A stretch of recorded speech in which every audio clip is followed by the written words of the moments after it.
Abby is in disbelief to see Alec as a human again, but unfortunately, he reveals that she's only experiencing a hallucination due to the spores released by the flower. Then Alec tries to vent out to her emotionally, but they decide not to be so gloomy with each other. Alec looks for some food as Abby says she's hungry, and the vines help him out by arriving with some plums. Now, Alec expresses frustration over hearing the plants and explains how they're just as expressive as animals. Abby wants to cure him, so she asks to explore the darkness in order to figure out the source of his condition. Alec is hesitant at first, but eventually agrees after Abby's insistence. Now we see Matt filling out a transfer request, and Liz tries to chat with him. He decides to skip the formalities and goes on to tell her that he's aware of Alec's true form. Now we see Avery and Maria having a joyful conversation regarding an upcoming dinner with their investor, Nathan Ellery. However, their pleasantries are interrupted when Lucilia arrives and takes Avery away. She confronts him about blackmailing Matt, and after a small argument we learn that Matt has told her about Alec. Lucilia says that they need to sort out the situation as soon as possible, and this time things have to be done her way. Avery agrees because he knows that Alec cannot open his mouth, otherwise his entire plan's gonna be doomed. He decides to leave with Lucilia and makes an excuse to Maria, but she seems to know something that he doesn't. Now we see Alec and Abby going through a beautiful meadow, after which he shows her the effects of the mutagen on the forest. She wants to take a sample from a dangerous spot, but Alec isn't comfortable with her taking that risk. Meanwhile, Maria meets Jason and confronts him about the drug he's misrepresenting in his research. Jason is forced to answer to her, as she says that Avery has left the company in her hands. Then he reassures Maria that all will be fine as he's working on the side effects of the drug.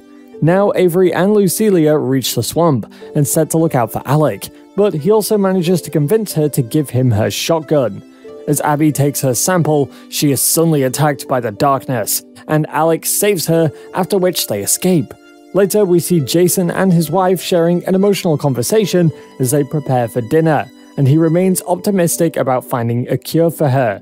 As Lucilia and Avery make their way through the forest, he suddenly switches gears and threatens her with his shotgun, as he exposes this to be a trap for him.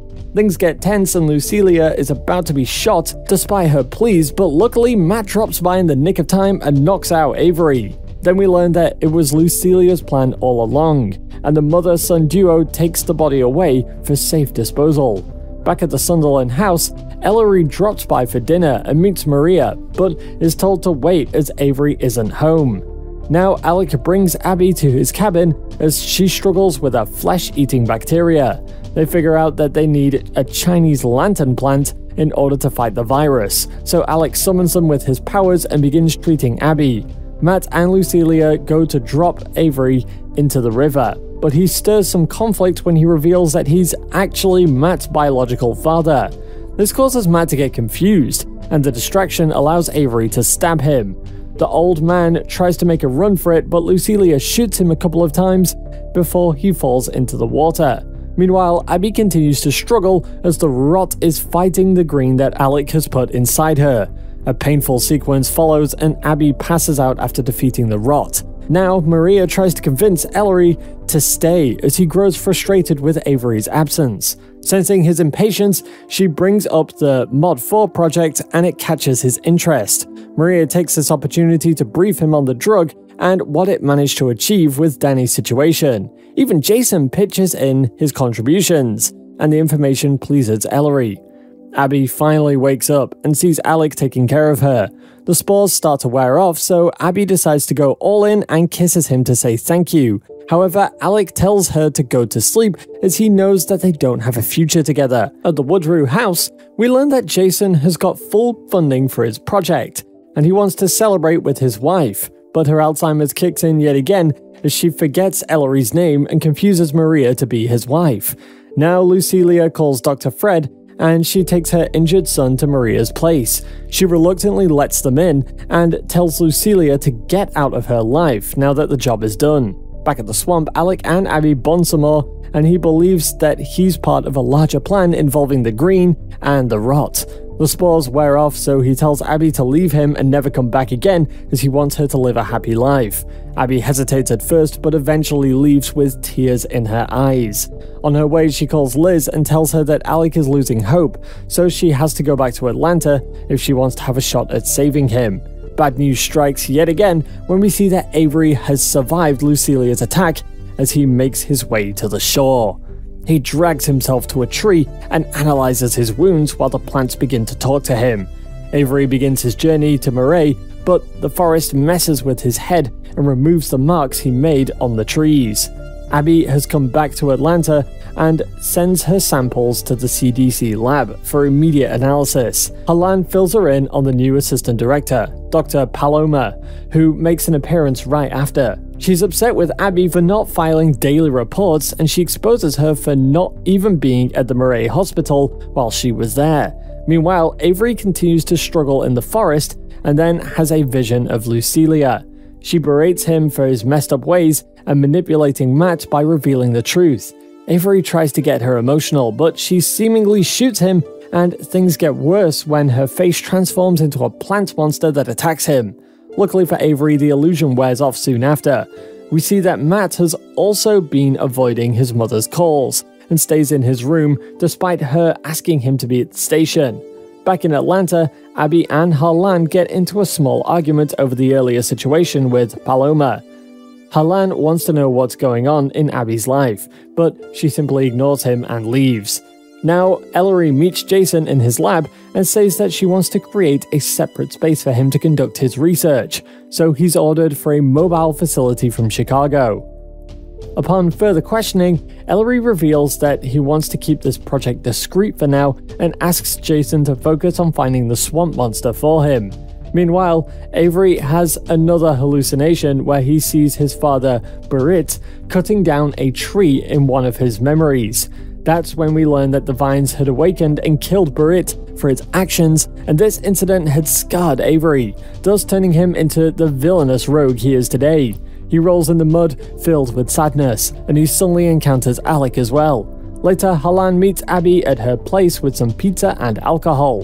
They make up after their previous confrontation, and then Abby recalls her past with her mother. After some hesitation, Abby tells Harlan about Alec still being alive and how he's helping her change her perception of the world. Alec wakes up to some moss growing out of his wounds and panics, but Alec reassures him that they are only healing him. Avery is astonished to see the swamp man, but tries to be silent about his involvement with the shooting. He even tries to play the victim card, but Alec calls him out for exploiting the swamp and confronts him for his dubious methods. Now we see Matt having a hard time in the police station, so Lucilia tries to talk some sense into him in order to avoid any suspicion. She tries to confront her son regarding her father, but Matt simply leaves without discussing his feelings. Meanwhile, Abby tries to explain Alec's powers to Harlan, and he believes her as he has seen some odd occurrences in the Murray's hospital. However, Harlan is kidnapped right after he leaves her place. Avery tries to use emotional manipulation on Alec and says that he can help him become human again by introducing him to Jason. Alec summons a boat to take him away, and Avery promises to come back for him, but he vanishes after that. The next day, Paloma tells Abby that her sample has been placed on full lockdown and that Harlan has been reassigned. Then she takes her to Ellery, who reveals that he knows about Alec's condition as his men had forced it out of Harlan. He then wants to use Abby to convince Alec to hand himself over, but she refuses and walks away. Now, Avery goes to Jason's house and shows how Alec had healed his wounds. However, Jason already knows about the swamp man as Ellery had been filling him in on his latest discoveries. Avery asks if Alec can be healed, but Jason is against it as he wants to use Alec's body for making the miracle drug. After a little hesitation, Avery agrees to bring him in. Later that night, the villains go to meet Alec in the swamp, and he shows up hoping to hear some good news. Jason tries to convince Alec to come with him to the lab, but he senses danger and runs away. However, he's confronted by a team of assassins, so he warns them before breaking into an all-out battle. Alec dominates the fight with ease, but then Avery shoots him with a shotgun multiple times, and this allows the others to freeze him with nitrous gas, thus turning him into an ice statue. Abby comes looking for Alec later on, but realizes that he's being kidnapped. And that's it for part 4. Don't forget to like and subscribe, and also ring the bell icon to get notified of our latest uploads.